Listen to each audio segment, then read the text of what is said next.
بسم اللہ الرحمن الرحیم۔ ناظرین السلام علیکم، میں ہوں آپ کا میزبان صاحب شاکر وفاق دار حکومت اسلام آباد سے کچھ تازہ ترین اطلاعات اور ہم خبریں آپ سے شیئر کرتے ہیں۔ اس وقت 14 جماعتی حکمراں اتحاد اور ان کے ساتھ جڑے ہوئے لوگ اور ان کو طاقت فراہم کرنے والے لوگ راولپنڈی کے مکین کے لیے ایک ہی مسئلہ بنا ہوا ہے کہ عمران خان صاحب جو کہ ایک انتہائی منہ زور گھوڑا ہے، اس کو کیسے قابو کیا جائے، اس پہ کاٹھی کیسے ڈالی جائے اور اس پہ سواری کیسے کی جائے اور اس کو اپنے مطابق چلایا کیسے جائے۔ یہ اس وقت یہی مسئلہ بنا ہوا ہے۔ تمام کے اعصاب پہ سوار ہے عمران خان، اور خوابوں میں بھی اور دن کی روشنی میں بھی عمران خان صاحب آتے ہیں اور ان کو ڈراتے ہیں۔ کیوں ڈراتے ہیں یہ ابھی تک سمجھ نہیں آ سکی، لیکن مختلف طریقوں سے مختلف حربے استعمال کیے جا رہے ہیں۔ میں آپ کو بتاتا ہوں کہ پلاننگ کیا ہے اور اس کے بعد کیا یہ پلاننگ کامیاب ہو سکے گی یا نہیں ہو سکے گی۔ بڑا دلچسپ صورتحال ہے، اور آخر میں کچھ اس ویلاگ کے آخر میں کچھ ایک دو اور خبریں امپورٹنٹ شیئر کروں گا، کیونکہ بہت تیزی سے صورتحال جو ہے وہ بدل رہی ہے۔ کیونکہ پاکستان تحریک انصاف کو جو توڑنے کی کوشش کی گئی تھی، پاکستان تحریک انصاف کو توڑنے کی کوشش کی گئی اور وہاں سے بہت سارے لوگوں کو اڑانے کی کوشش کی گئی، لیکن اب ان میں سے اکثریت میجورٹی جو ہے ڈسٹ بیٹھ گئی ہے۔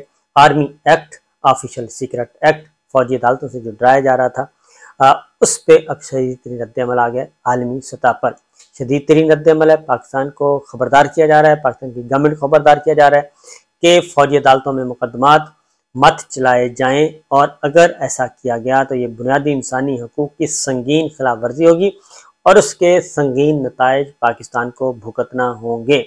جہاں تک کہا جا رہا ہے، بڑی ہارش، بڑی سخت زبان استعمال کی جا رہی ہے پاکستان کے گورنمنٹ آف پاکستان کے ساتھ کہ کسی بھی صورت میں سویلین کے مقدمات فوجی عدالتوں میں نہیں چلائے جائیں گے۔ ہیومن رائٹس واچ جو ہے وہ انہوں نے سخت سٹیٹمنٹ جاری کی ہے۔ اس سے پہلے اقوام متحدہ کے جو انسانی حقوق کے ہائی کمشنر ہیں، انہوں نے پہلے ہیومن رائٹس کمیشن جو ہے انہوں نے یہ بات کی تھی۔ اب اس سے بھی زیادہ سخت بات آ گئی ہے ہیومن رائٹس واچ کی طرف سے۔ صورتحال یہ ہے کہ عمران خان صاحب کے لیے مسائل پیدا کرنے کی کوشش کی جا رہی ہے تاکہ وہ کسی بھی صورت میں سکھ کا سانس نہ لے سکیں، اپنی پارٹی پہ توجہ نہ دے سکیں اور سیاسی معاملات کو آگے نہ بڑھا سکیں۔ دو تین خبریں آپ سے شیئر کروں گا، لیکن اس سب کے باوجود نواز شریف صاحب کو کچھ نہیں مل رہا۔ یہ بات بڑی کلیئر ہے کہ نواز شریف صاحب کو کچھ نہیں مل رہا، مریم صاحبہ کو بھی ابھی تک کچھ نہیں مل رہا۔ یہ سارے کا سارا کون اڑانے کے لیے کوشش کر رہا ہے؟ یہ زرداری صاحب لاہور میں موجود ہیں، وہ کیا کر رہے ہیں اور ان کو اب تک کیا کامیابی حاصل ہوئی ہے، اور پاکستان تحریک انصاف جو چھوڑ کے گئے ہیں ان کا مستقبل، اور ان میں سے کتنے لوگ ہیں جو پاکستان تحریک انصاف میں واپس آنا چاہ رہے ہیں۔ ان میں کچھ اچھے لوگ بھی ہیں جن کو عمران خان صاحب نے کہا ہے کہ کمیٹی بنا دی ہے، اور وہ کمیٹی رابطہ کرے گی اور کمیٹی کے ساتھ وہ رابطہ کریں گے، اور اس کے بعد وہ کمیٹی فیصلہ کرے گی کہ کون کتنا قصوروار ہے، کس کو واپس لینا ہے اور کس کا نہیں۔ کیونکہ کچھ ایسے لوگوں کا بھی میں آپ کو بتاؤں گا کہ جو ضروری ہے کہ پاکستان تحریک انصاف اگر عمران خان صاحب یہ کوشش کریں، ایک کمیٹی بنا دیں تاکہ جو ناراض لوگ ہیں یا دباؤ کے تحت گئے ہیں یا کسی اور وجہ سے گئے ہیں، ان کے ساتھ رابطہ کیا جا سکے۔ ابھی تک انہوں نے کسی بھی جماعت کو جوائن نہیں کیا، اور جماعتیں بھی آگے دروازے بند کر کے بیٹھی ہیں۔ تو دیکھتے ہیں۔ اس میں پہلی خبر ہے عمران خان اور فیض حمید صاحب کے بارے میں۔ ان کے خلاف ایک درخواست دائر کی گئی ہے پشاور ہائی کورٹ میں، اور کہا گیا ہے کہ ایسے معاہدے کیے گئے عمران خان صاحب کی حکومت نے جن کی وجہ سے طالبان جو ہیں وہ دوبارہ ان کو بحالی میں مدد ملی اور وہ پاکستان کے مختلف علاقوں میں آئے، اور یہ بھی کہا کہ معاہدوں کی تحقیقات اور ملوث لوگوں کے خلاف کارروائی کی جائے اور اس کے لیے جوڈیشل کمیشن بنایا جائے۔ جسٹس عبدالشکور صاحب نے کہا کہ یہ کام گورنمنٹ کا ہے، ہمارا نہیں ہے۔ گورنمنٹ چاہے گی تو کمیشن بن جائے گا، گورنمنٹ چاہے گی تو کمیشن نہیں بنے گا، اس لیے ہمارے پاس کیسے آئے ہیں۔ اور جسٹس وقار احمد بھی موجود تھے بینچ میں۔ تو کیا پہلے ایسا ہوا کہ عدالت نے کمیشن بنانے کا حکم دیا ہو؟ یہ اختیار حکومت کا ہے، حکومت کہے گی تو کمیشن بن سکتا ہے، ادروائز نہیں بن سکتا۔ آپ اس کو دیکھیں اور عدالت کی رہنمائی کریں۔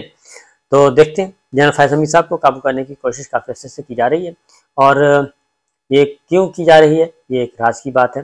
اور اس کے ساتھ ساتھ جنرل باجوہ صاحب کی بھی کوشش کی جاتی ہے کہ شاید اگر جنرل باجوہ اور جنرل فیض کی کا ٹرائل شروع کر دیا جائے، جن کو ان کے خلاف کارروائی شروع ہی کر دی جائے، تو حکومت جو عوام میں فوج کا امیج بہتر ہو جائے، موجودہ فوجی قیادت کو شاید اس کا فائدہ ہو، یہ بھی سوچا جا رہا ہے۔ لیکن دیکھتے ہیں کیا ہوتا ہے۔ ایک اور خبر لیں گے، وہ بہت ہی بڑی مزے کی خبر ہے، کیونکہ آپ کو ایسی خبریں الیکٹرانک میڈیا پہ نہیں ملیں گی، مین سٹریم چینل جو ہیں ان پہ نہیں ملے گی۔ اس کی وجہ ہے کہ آپ حکومت کے خلاف کوئی خبر دے نہیں سکتے۔ حکومت کے خلاف کوئی خبر نہیں دے سکتے. بہت مشکل ہے کہ آپ حکومت کے خلاف دیں یا اہلیان راولپنڈی کے خلاف دیں، تو ممکن نہیں ہے. اس لیے مکمل بین ہے. عمران خان صاحب کو گلوریفائی کرنے سے بھی منع کر دیا گیا، ان کی خبروں سے منع کر دیا گیا، ان کا ٹکر، ان کا نام، ان کا چہرہ کچھ بھی نہیں دکھایا جائے گا، یعنی بالکل مکمل بلیک آؤٹ کیا جائے گا. اور اس کے ساتھ بڑا ہی سخت حکم صادر کیا گیا ہے، جس کے نتائج ابھی آئیں گے، لیکن مجھے لگتا ہے کہ یہ سسٹینیبل نہیں ہے.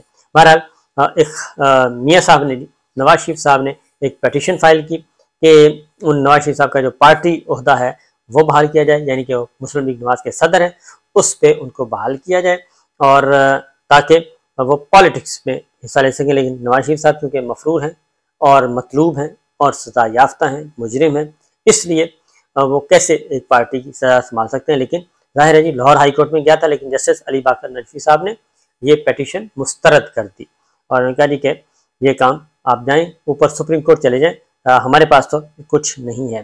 اس کے علاوہ ایک اور خبر، اچھی خبر، وہ یہ کہ دوبارہ پرتولے جا رہے تھے جو زمان پارک میں آنا تھا.